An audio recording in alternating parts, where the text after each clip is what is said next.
लोकसभा चुनाव 2024 के मद्देनजर सभी पार्टियां जीत की कोशिश में लगी हुई हैं।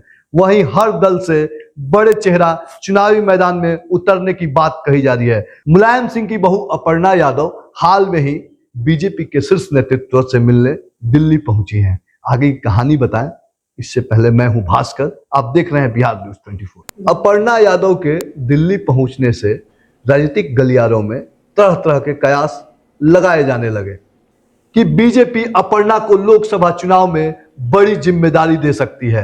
हालांकि इस कयास की पुष्टि नहीं हो सकी क्योंकि इस पर किसी भी नेता का बयान आधिकारिक रूप से नहीं आया है। वहीं इससे पहले यह उम्मीद जताई जा रही थी कि अपर्णा यादव बीजेपी के लखनऊ मेयर के पद के लिए उम्मीदवार हो सकती हैं। हालांकि ऐसा हुआ नहीं। अपर्णा यादव के लोकसभा चुनाव लड़ने और उनकी भूमिका को लेकर बीजेपी के नेताओं से जब सवाल किए गए तो इसे बीजेपी के नेता टालते नजर आए। हालांकि अब अपर्णा ने एक बड़ा बयान दिया है। हालांकि अपर्णा यादव ने खुद ही एक बयान जारी किया है और कहा है कि बीजेपी जो मुझे जिम्मेवारी देगी मैं उस जिम्मेवारी को निर्वहन करूंगी और अपने जो बड़े लीडरशिप हैं उनके आदेश पर उनके लिए मैं तैयार हूं काम करने के लिए। वैसे तो अपर्णा यादव लोकसभा चुनाव में यूपी से एक अहम चेहरा मानी जाती हैं। कारण यह है कि अपर्णा यादव मुलायम परिवार की बहू हैं।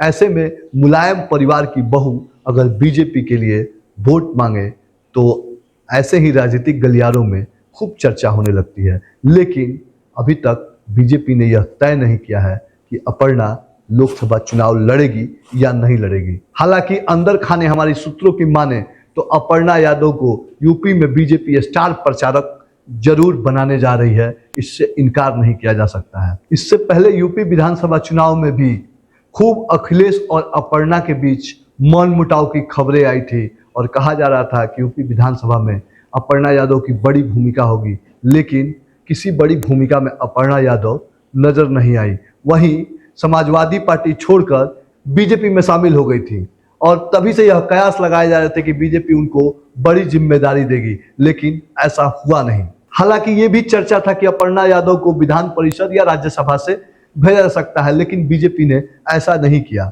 अब आने वाले लोकसभा चुनाव में देखना यह होगा कि बीजेपी अपर्णा यादव को उम्मीदवार बनाती है या फिर संगठन में कोई जिम्मेवारी देती है। लेकिन इतना तो तय है कि राजनीतिक गलियारों में अपर्णा यादव को लेकर एक बार खूब उत्तर प्रदेश में चर्चा बना हुआ है। यही नहीं, अपर्णा यादव भी अपनी राजनीतिक तैयारी में पूरी तरह लग गई हैं और रणनीति बनाना शुरू कर दिया है।